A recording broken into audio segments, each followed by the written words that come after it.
Hello students, welcome to my channel. So today we will be discussing about chopper. तो जैसा कि आप नाम से ही देख सकते हैं कि किसी भी डिवाइस में जैसे कि पावर फ्लो होता है किसी भी सर्किट में फॉर द रिक्वायर्ड ड्यूरेशन, तो वहाँ पे जो भी उसकी चॉपिंग फ्रीक्वेंसी होती है, यानी कि जो भी आपके सिग्नल्स वहाँ पे कट होते हैं, तो वो बेसिकली आपका चॉपर होता है। यानी कि चॉपर एक ऐसा डिवाइस होता है which allows the proper flow in a circuit for the required duration. Hence, it is a device which chop offs the supply in on and off periods respectively.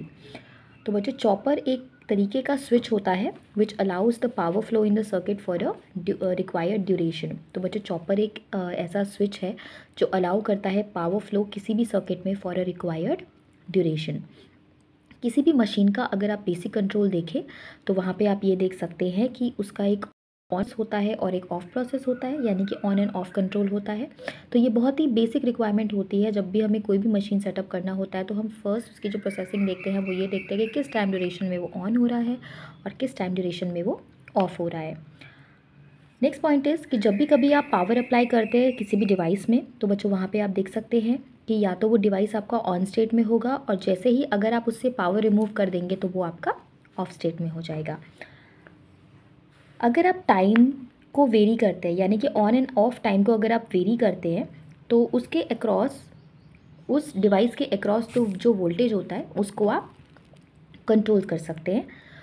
तो उस मेथड को जहाँ पे आप ऑन एंड ऑफ कंट्रोलिंग कर सकें, तो वो आप चॉपर सर्किट से अचीव कर सकते हैं। जो बच्चों ड्यूरेशन होता है किसी भी ऑन ऑफ पीरियड का, उसको वेरी कर सकते हैं as per the requirement of the control system. By varying the on and off variation the average voltage can be changed. अगर आप ऑन एंड ऑफ ड्यूरेशन को सपोज कीजिए बच्चों, अगर आप उसको वेरी करते हैं तो आप ये देख सकते हैं कि जो उसका एवरेज वोल्टेज लोड होगा आप उसको भी चेंज कर सकते हैं। तो इसीलिए जो चॉपर होता है बेसिकली वो डीसी टू डीसी कन्वर्टर होता है। तो चॉपर का जो फर्स्ट प्रोसेसिंग होती है वो ये होती है कि वो डीसी को डीसी में ही कन्वर्ट करेगा।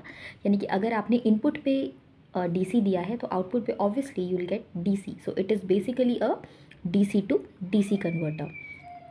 अब एप्लीकेशंस के बारे में देख लेते हैं बच्चों कि कहाँ कहाँ हम इसको यूज़ कर सकते हैं। तो चॉपर को हम या तो डीसी टाइप में भी यूज़ कर सकते हैं या तो एसी टाइप में भी यूज़ कर सकते हैं, लेकिन इसका जो कन्वर्जन होता है वो ऐसा नहीं है कि अगर आपने एसी दिया तो आपको डीसी मिल गया, डीसी दिया तो एसी मिल गया। मतलब अगर डीसी कन्वर्ट कर रहा है तो डीसी देगा और अगर एसी कन्वर्ट कर रहा है तो एसी देगा। तो ये चॉपर का बेसिक जो सर्किट रिक्वायरमेंट होती है। तो चॉपर की जो एप्लीकेशंस बच्चों होती है वो ये है, it can be used for temperature, illumination या किसी भी मोटर कंट्रोल पर्पसेस के लिए। तो बच्चों हमने देखा कि चॉपर क्या होता है, किस तरीके से ये काम करता है। तो अब हम देख लेते हैं कि इसका कैटेगराइजेशन कितने पार्ट्स में किया जाता है। तो इसका दो टाइप में कैटेगराइजेशन होता है। First is your DC chopper and then is your AC chopper. Okay students, now we'll be discussing about DC chopper, that what is a DC chopper और किस तरीके से ये वर्क करता है। तो आपने देखा कि यहाँ पे बच्चों एक एससीआर कनेक्टेड है और यहाँ पे आपने इसको एक डायोड के साथ कनेक्ट कर दिया है। इसके अक्रॉस लोड है और यहाँ पे आपका जो वीएल आउटपुट पे वोल्टेज है और ये आपका इनपुट पे वोल्टेज है, यानी कि वीडीसी। तो बच्चों chopper circuit using DC at its input is known as DC chopper. जैसे कि आपने यहाँ पे डीसी इनपुट दिया है तो ये आपका बेसिकली डीसी चॉपर हो गया। Depending upon the requirements of the control there can be many configurations in DC chopper circuit. तो आप देख सकते हैं कि जैसे कि आपने रिक्वायरमेंट देखी, depending on the requirements of the control, तो बहुत सारी कन्फिग्रेशंस हो सकती हैं किसी भी डीसी चॉपर की। तो बच्चों ये आपने देखा फिगर में कि किस तरीके से डीसी चॉपर को हम रिप्रेजेंट करते हैं। हमने एक एससीआर लिया, यहाँ पे हमने एक डायोड लगाया, इसके साथ हमने पैरेलली लोड कनेक्ट किया, इनपुट पे हमने वीडीसी दिया और आउटपुट पे हमने वीएल वोल्टेज हमारा आया। तो जो एससीआर है ये एक स्टेबल स्विच की तरह काम करेगा। इसकी दो स्टेट होंगी बच्चों, एक तो ऑन होगी और एक ऑफ होगी। तो जो भी ड्यूरेशन होगा उस इस डिवाइस के ऑन एंड ऑफ का, उसको प्री डिज़ाइन किया जाता है, यानी कि पहले ही उसको डिज़ाइन किया जाता है और उसको हम जब ट्रिगर करते हैं with the help of triggering and commutating circuit. मैं आपको एससीआर का कम्यूटेशन बता चुकी हूँ, तो आप वहाँ से देख सकते हैं that what is basically commutating circuit. अब अगर हम इसकी वैल्यूज़ चेंज करें, अगर हम यहाँ पे वैल्यूज़ चेंज करते हैं तो इसका जो एवरेज लोड वोल्टेज होगा वो भी चेंज हो जाएगा, यानी कि जो आउटपुट वोल्टेज होगा, अगर आपने कोई भी वैल्यू इनपुट पे चेंज की तो ऑब्वियसली आपको जो आउटपुट पे वैल्यू मिलेगी वो भी चेंज मिलेगी, यानी कि जो लोड वोल्टेज होगा वो आपको चेंज मिलेगा। तो आप ये देख सकते हैं कि अगर आपका T on and T of है, तो यानी कि T on and T of आपका एक ऑफ टाइम है और एक ऑन टाइम है रिस्पेक्टिवली फॉर द चॉपर। तो जो चॉपर की बच्चों ड्यूटी साइकिल होगी उसको हम एक्सप्रेस करेंगे T on upon T on plus T of. अब आप ये बच्चों एक्सप्रेशंस देख सकते हैं कि किस तरीके से आपका ये जो चॉपर का पूरा सर्किट है, वेरियस वेव पैटर्न्स हैं जिसको हम ऑब्टेन करते हैं बाय फ्रीक्वेंट चॉपर स्विचिंग। तो फर्स्ट आपने देखा कि यहाँ पे एक लोड वोल्टेज है, तो आपका एक टी ऑन है, टी ऑफ है, किस तरीके से ये ऑन ऑफ ये आपका हो रहा है, ये एवरेज लोड वोल्टेज है। इसके अक्रॉस जो इसका जो इंडक्टिव सर्किट है वो किस तरीके से यहाँ पे वर्क कर रहा है, तो आप देख सकते हैं कि किस तरीके से ये आपका जो डिवाइस है ये आपका वर्क कर रहा है यहाँ पे। तो इस तरीके से आपका ये sinusoidal kind of form, wave form नहीं है, ट्रायंगुलर वेव फॉर्म आपको यहाँ पे ऑब्टेन हो रहा है। और जब आप चॉपर करंट की बात करें तो आपको सिर्फ टी ऑन वाला जो पोजीशनिंग है वो आपको यहाँ पे दिखाई देगी। तो ये जो बच्चों अबव एक्सप्रेशन है ड्यूटी साइकिल का T on upon T on plus T off, तो आप इसमें देख सकते हैं कि ये सजेस्ट करता है कि लोड वोल्टेज जो आपका होता है वो डिपेंड करता है on the supply voltage and the duty cycle of the chopper.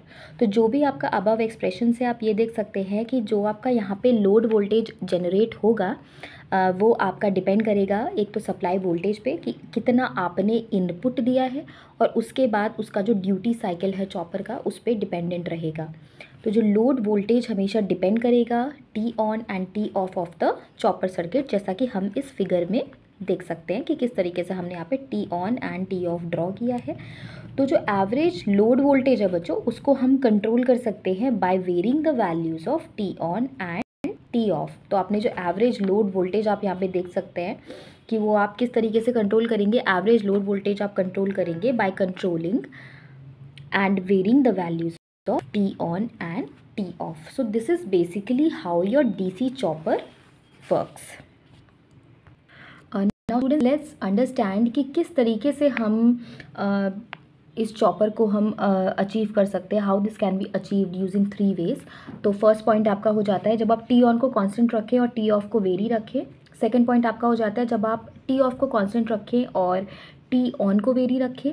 Third आपका हो जाता है varying the T on by T off ratio, और फोर्थ आपका हो जाता है any combination of 1, 2 and 3। So this is basically how your DC chopper works.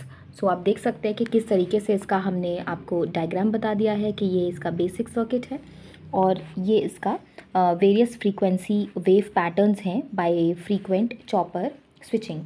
अब बच्चों आप ये फॉर्मूला जैसे देख रहे हैं, ये फॉर्मूला बहुत ही इंपॉर्टेंट है, इससे रिलेटेड कभी कभी एग्जामिनेशंस में न्यूमेरिकल्स भी पूछे जाते हैं। So let's take an example on this formula. तो आप कैलकुलेट कर सकते हैं कि किस तरीके से आप इसी चॉपर की ड्यूटी साइकिल कैसे निकाल सकते हैं और उस चॉपर की आप किस तरीके से फ्रीक्वेंसी कैलकुलेट कर सकते हैं। So let's take an example that how basically a chopper circuit work. तो आपको अगर एक मैं न्यूमेरिकल देती हूँ, तो न्यूमेरिकल है अ DC chopper remains on for 20 mu second end of for 30 mu second. तो आपको उसकी ड्यूटी साइकिल बतानी है और उसकी चॉपर फ्रीक्वेंसी बतानी है। तो आप ये देख सकते हैं कि ये आपका टी ऑन यहाँ पे दिया हुआ है, तो it is your 20 mu second, और ऑफ टाइम के लिए इट इज़ 30 म्यू सेकेंड। तो हमने जैसे कि ड्यूटी साइकिल का फॉर्मूला पढ़ा था T on upon T on plus T off, तो यानी क्या हो जाएगा आपका 20 upon 20 plus 30, that will be 0.4 और 40% ऑफ द ड्यूटी साइकिल। अब आप चॉपर फ्रीक्वेंसी देखें तो frequency is equal to 1 upon T on plus T off, तो ये आपका वैल्यू जो है 20 किलोहर्ट्ज़ आ जाएगा। तो इस तरीके से आपके न्यूमेरिकल्स आ सकते हैं किसी भी चॉपर सर्किट में।